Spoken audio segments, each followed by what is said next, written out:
A black man is arrested by officers for no reason, but when they discover his true identity, they are speechless. It was an ordinary Tuesday in Harlem. The sun had just started climbing over the city's skyline, casting a warm glow on the streets.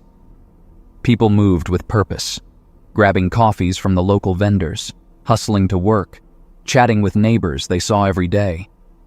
Harlem, always alive with energy, felt like a place where anything could happen. In the middle of it all was Malik, a man of 35, dressed impeccably in a navy blue suit with freshly polished shoes.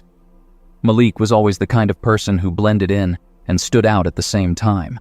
His confidence was magnetic, but it never felt forced. As he walked down Lenox Avenue, people nodded their greetings. They knew him around here.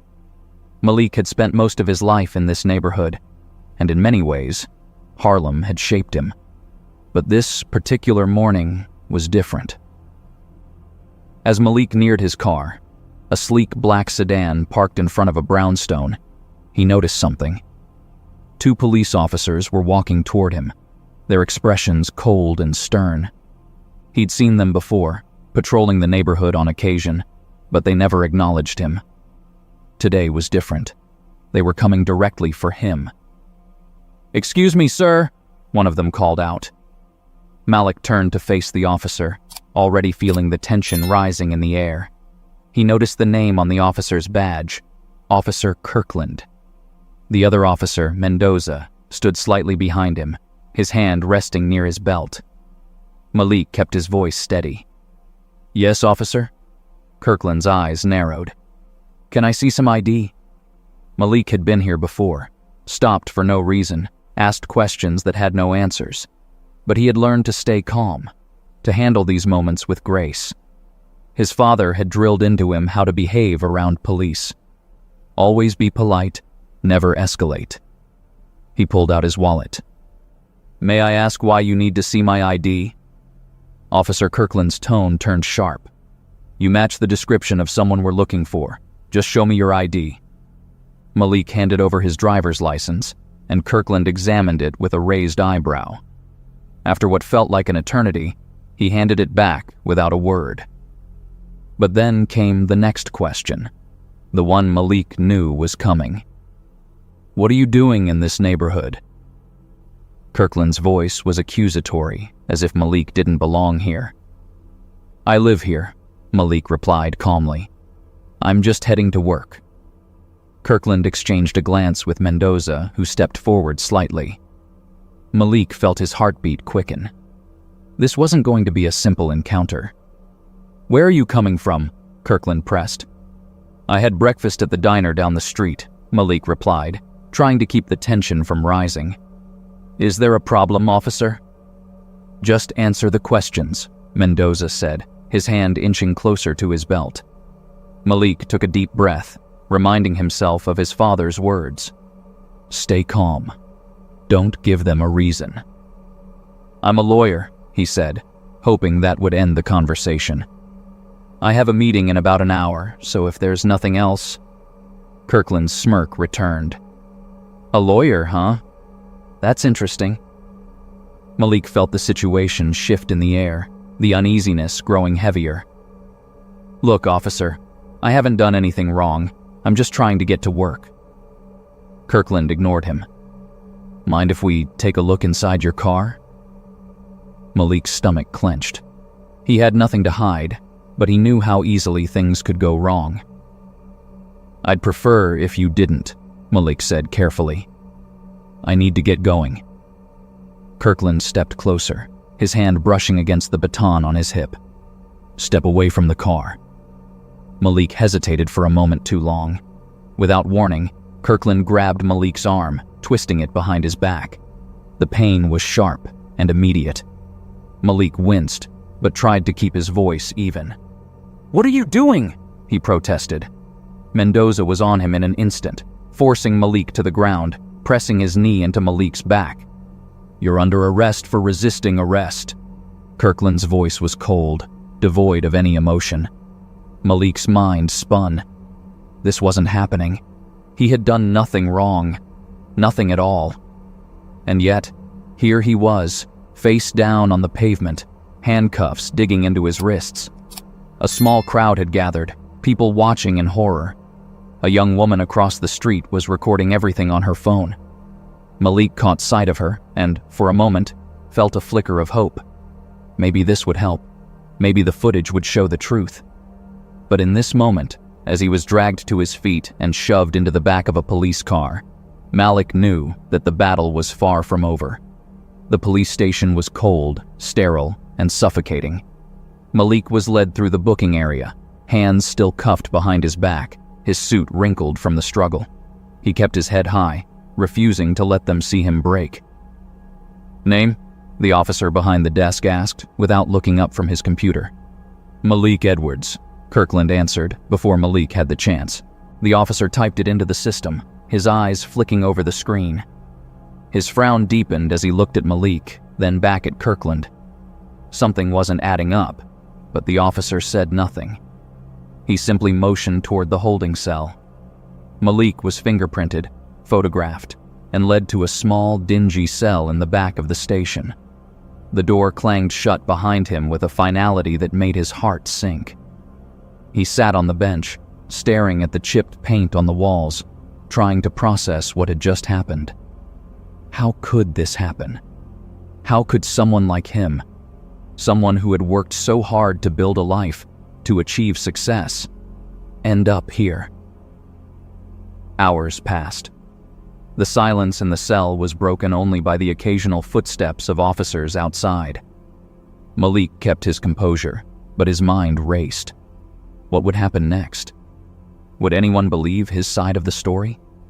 It wasn't until later that the mood in the station began to shift.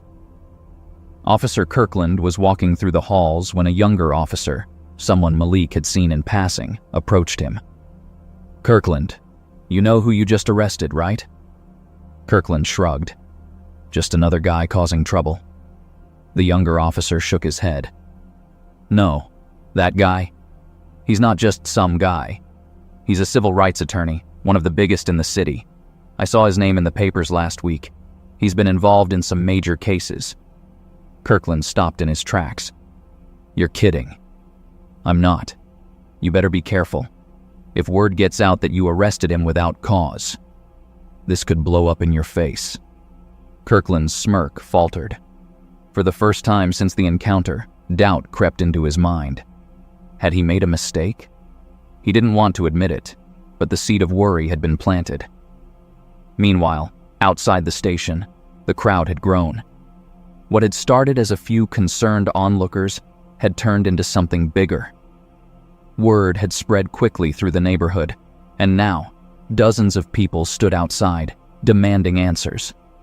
They chanted Malik's name, held signs calling for justice, and recorded every moment on their phones. Malik's mother, a fierce woman who had raised him to be strong, stood at the front of the crowd. Her face was tight with anger, her voice loud and unwavering. She knew her son didn't belong in that cell, and she wasn't going to let this slide. The media had caught wind of the story, and reporters were beginning to gather. This was no longer a local incident. It was turning into a full-blown public scandal. Inside the station, the officers were feeling the pressure. Lieutenant Ramirez, who had only been at the precinct for a few months, watched the scene unfold from her office window. She had known something was off the moment she heard Malik's name. "This is going to get ugly," she muttered under her breath, pacing her office. She knew they had to do something, and fast. After hours of sitting in the cell, Malik heard the door creak open. Lieutenant Ramirez stood there, her face unreadable. "Mr. Edwards," she said formally, "you're free to go." Malik stood slowly, his body stiff from sitting on the hard bench for so long. He didn't say a word as he followed her through the station, past the officers who avoided his gaze. He could feel their shame, their discomfort.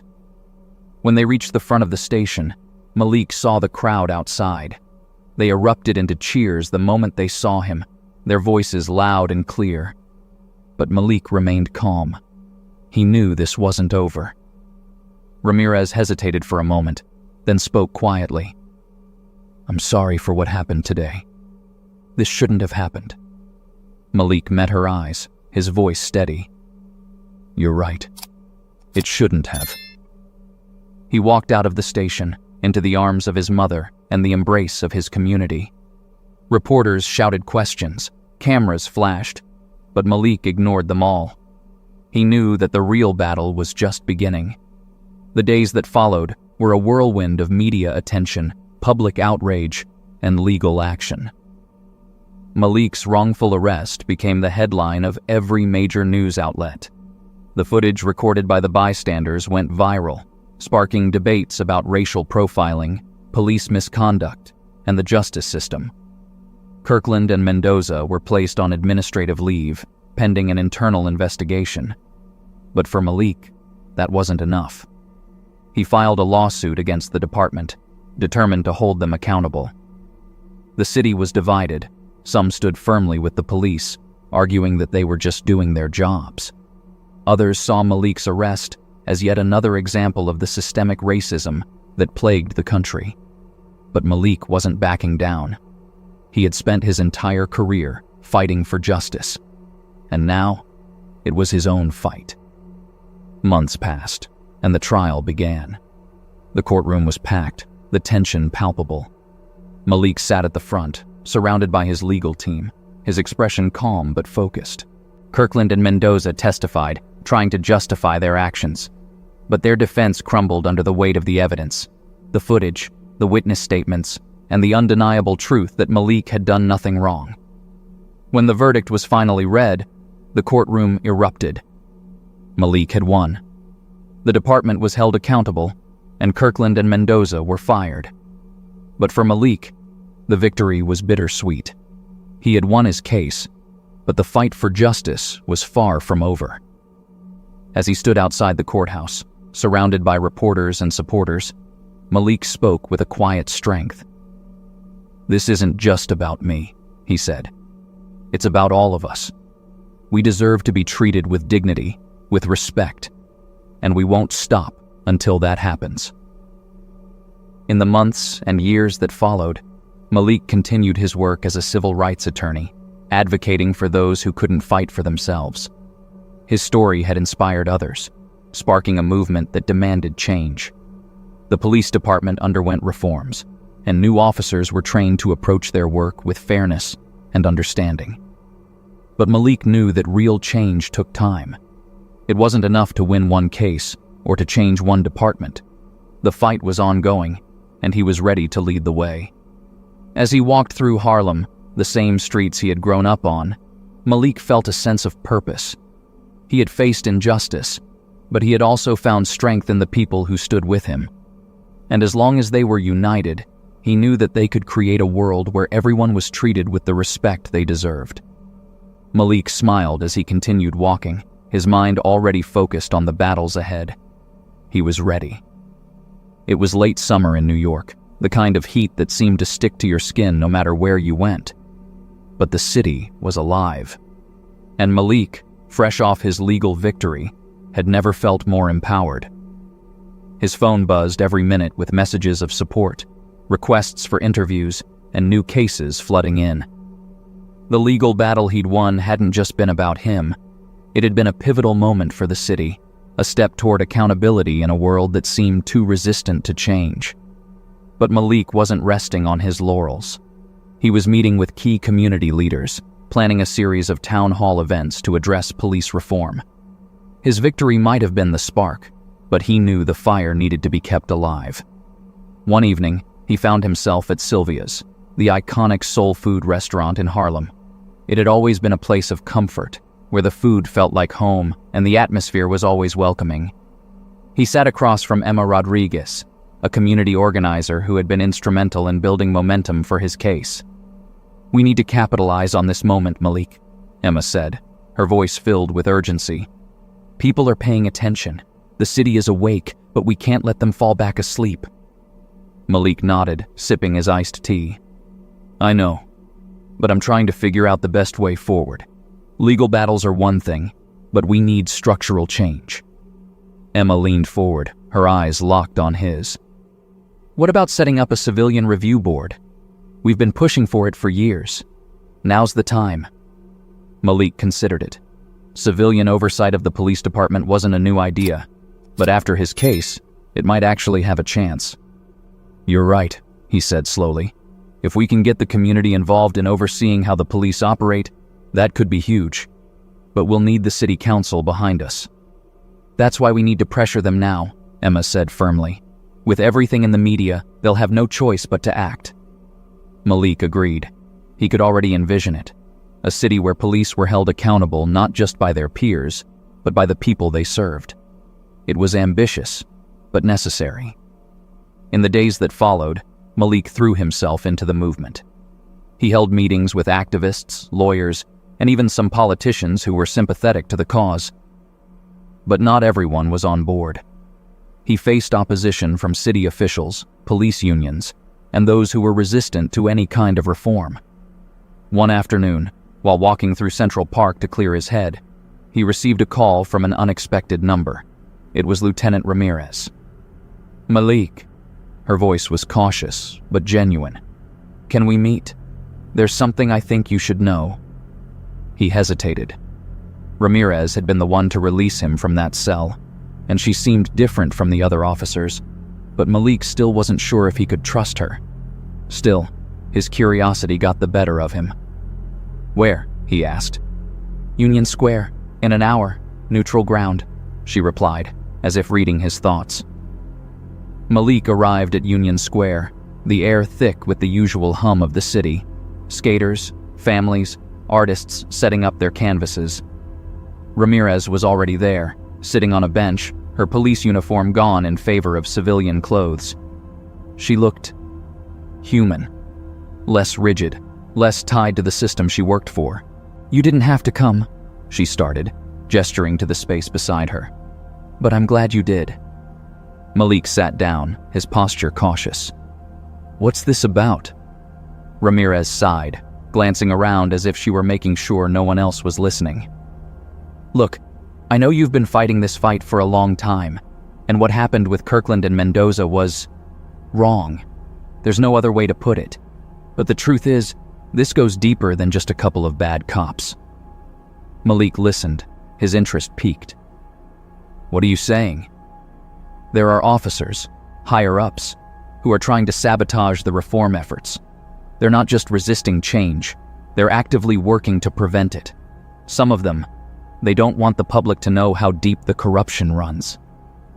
Malik felt a familiar anger rising. "And you're telling me this now? Why? Because you suddenly grew a conscience?" Ramirez winced. "I've been part of this system for a long time, Malik. I've seen how it works from the inside. But after what happened to you, after seeing the way the community came together, I couldn't stay silent anymore." Malik studied her face, looking for any sign of dishonesty. But all he saw was exhaustion, the weariness of someone who had carried the weight of a broken system for too long. "I want to help," she said softly. "I can give you names, documents, things that prove what's really going on. But you have to be careful. If they find out I'm involved..." Malik nodded slowly. He didn't fully trust her, but he knew that any inside information could be invaluable. "Okay," he said. "But if we're doing this, we do it right." Ramirez handed him a small folder, her hand shaking slightly. "This is just the beginning." Back at his office, Malik opened the folder Ramirez had given him. It contained a series of documents, internal emails, memos, and meeting notes. As he read through them, the picture became clear. There was a faction within the police department actively working to undermine any reform efforts. They were deliberately targeting activists, manipulating crime statistics, and even covering up incidents of police misconduct. It was worse than he had imagined. Malik knew he couldn't do this alone. He immediately contacted his legal team and a few trusted journalists, including Clara Nguyen, a fierce investigative reporter who had covered his case. Together, they began piecing together the evidence. "This is explosive, Malik," Clara said, her eyes wide as she skimmed through the documents. "If this gets out..." "We need to be strategic," Malik said firmly. "We can't just dump everything at once. We need to build momentum, get the public on our side." Clara nodded. "I'll start with a series of articles. Expose the cover-ups first. Then we'll hit them with the corruption at the top." Over the next few weeks, Clara's articles began to surface. Each one detailed another layer of corruption within the police department, each revelation more damning than the last. The city was in uproar. Protests grew larger, louder. The calls for reform became impossible to ignore. But with every new article, Malik knew they were inching closer to a dangerous line. The people in power wouldn't sit idly by while their empire crumbled. One evening, as Malik was leaving his office late, he felt something was off. The streets were unusually quiet, and he noticed a black SUV parked across the street. He had seen it before, always lurking in the background, but now it seemed to be watching him directly. As he reached for his car door, a figure stepped out of the shadows. A tall man in a dark suit, his face partially obscured by the dim streetlight. "Mr. Edwards," the man said, his voice smooth but cold. "We need to talk." Malik's hand instinctively tightened around his phone, ready to dial for help. "Who are you?" The man smiled, but it didn't reach his eyes. "That's not important. What is important is that you understand the game you're playing. You've made some very powerful people uncomfortable." Malik stood his ground, refusing to let fear take over. "If you're trying to scare me, it's not going to work." The man's smile faded. "This isn't a threat, Mr. Edwards. It's advice. Walk away, while you still can." Malik's heart pounded, but he kept his voice steady. "I'm not walking away from this. You can tell whoever sent you that." The man's eyes hardened. "That's unfortunate. For you."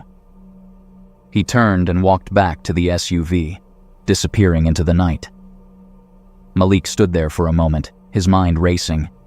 He knew the risks, but this was bigger than him now. He had to see it through.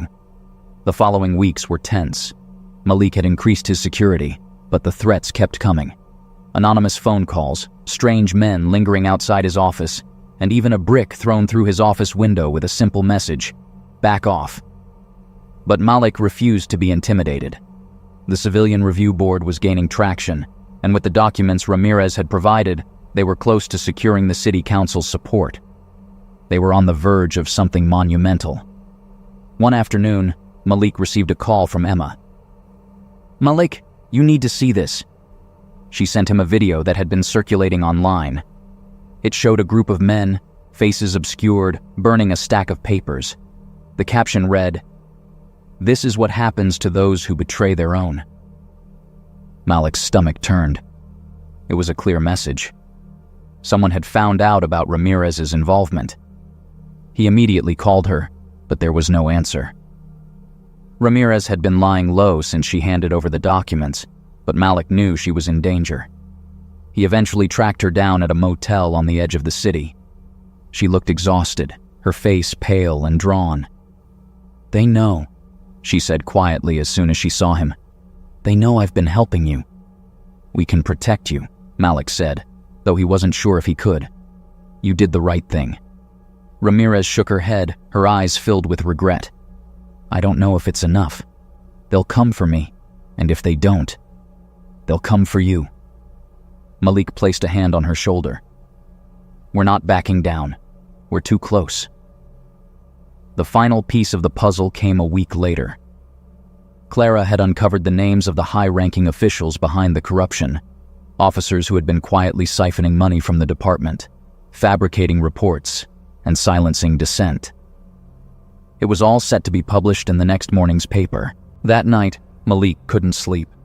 He knew that once this story hit, the backlash would be severe. But it was too late to stop now.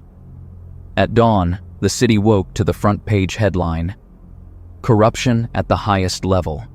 The truth about the NYPD's dark side." The fallout was immediate. Officers were suspended, investigations launched, and Malik became a household name across the nation. But more importantly, the Civilian Review Board was approved. The system that had been broken for so long was finally being held accountable. Months passed, and the city began to heal. The Civilian Review Board was up and running, and reforms were slowly being implemented across the police department. Malik had become a symbol of the fight for justice, though he never saw himself that way. To him, he was just doing what needed to be done. But the fight wasn't over. There were still battles to be fought, systems to change, and people to protect. Malik knew that this was just the beginning.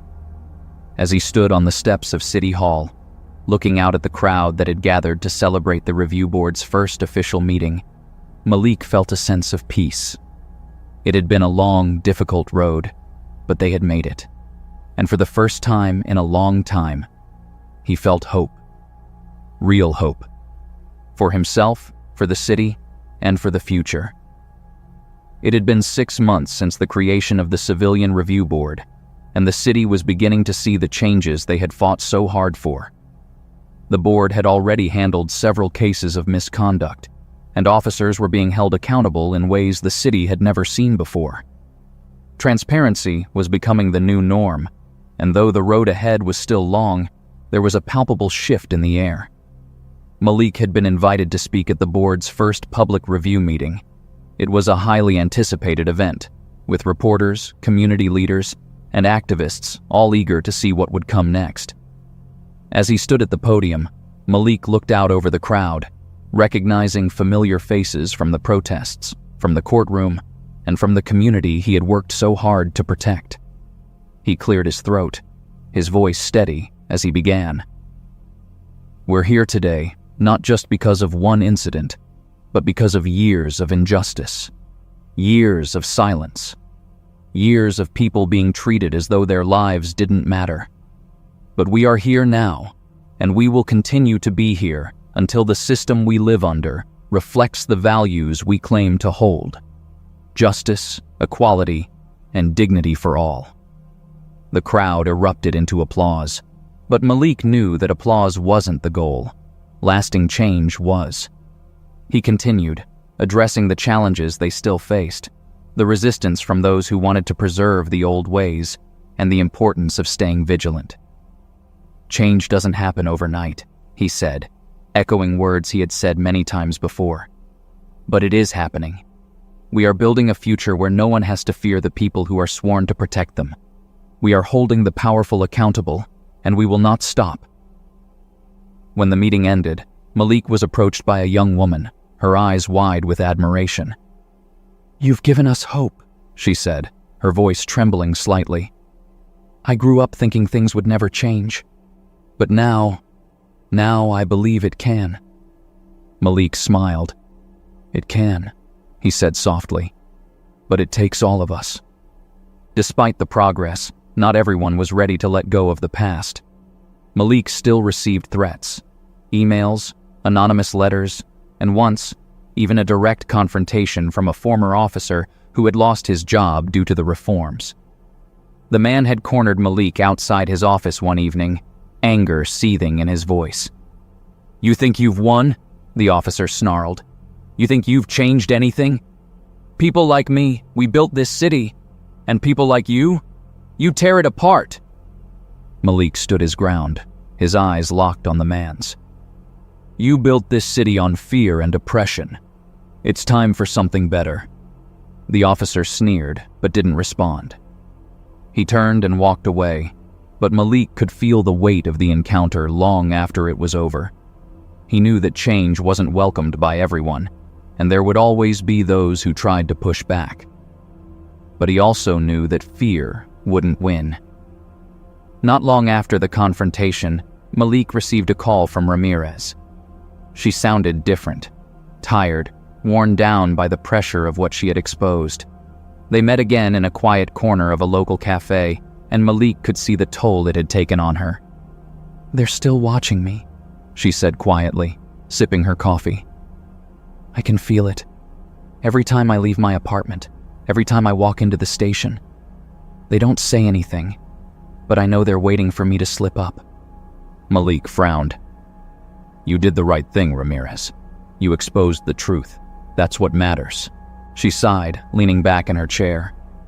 "I know, but it's hard to shake the feeling that I've lost everything. I lost the respect of my colleagues, I've been passed over for promotions, and my family, they don't understand why I did it." "You did it because it was the right thing to do," Malik said firmly. "And that's not something you should ever regret." Ramirez gave him a small, tired smile. "I just hope it was worth it." "It is," Malik said. "It always is." As time went on, Malik began to shift his focus to other parts of the justice system that needed reform. He started working with public defenders, advocating for better resources and support for people who couldn't afford quality legal representation. He knew that while police reform was crucial, it was only one part of a much larger puzzle. In one of their strategy meetings, Emma brought up the idea of organizing a citywide initiative to address racial disparities in education, housing, and healthcare, issues that were deeply tied to the systemic problems Malik had been fighting against. "People are paying attention now," she said. "We have a real chance to tackle the root causes of these issues. If we can get people mobilized around this, we could change the city in ways we never imagined." Malik agreed. "We've got momentum. Let's use it." Together, they launched a new campaign, one that went beyond police reform and aimed to address the broader systemic inequalities that had plagued the city for decades.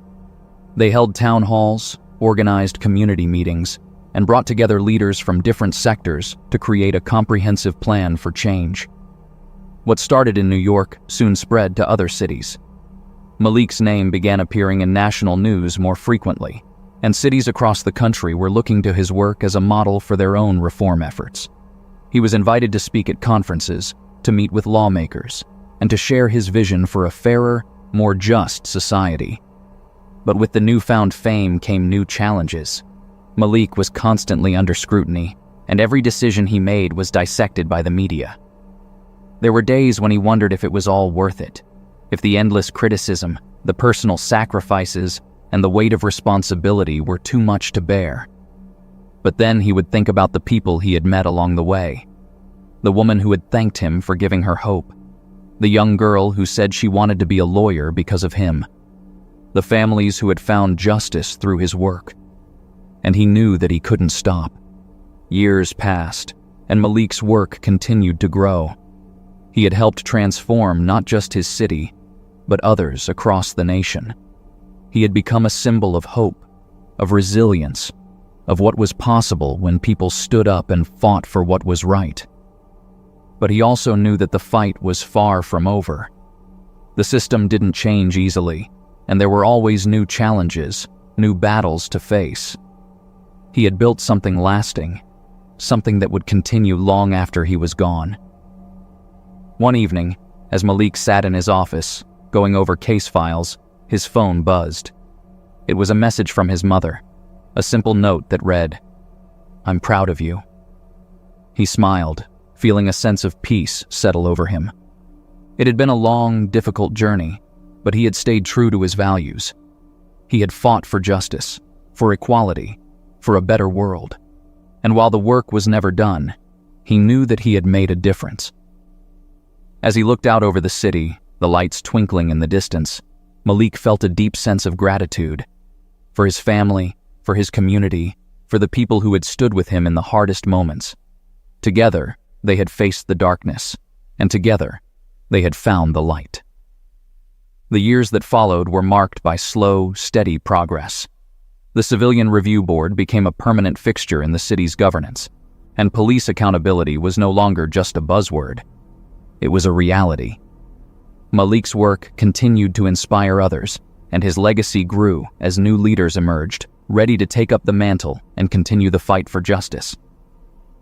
On the 10th anniversary of his landmark case, a statue was erected in Harlem, commemorating Malik's contributions to the city and the country. It wasn't just a tribute to him, but to everyone who had stood by his side, who had fought for a better world. At the unveiling, Malik stood with his mother, Emma Ramirez, and many of the people who had been with him from the beginning. As he looked at the statue, a simple, elegant figure of a man holding out a hand to lift someone up, he felt a deep sense of fulfillment. This was his life's work. Not the fame, not the recognition, but the change. The real, tangible change that had improved the lives of so many. As the sun set over the city, casting a golden glow on the statue, Malik turned to his mother and smiled. "We did it," he said quietly. She smiled back, her eyes filled with pride. "Yes, we did." And with that, Malik walked into the future, ready to continue the fight. Because justice, true justice, was a journey, and it was one he was willing to walk for as long as it took.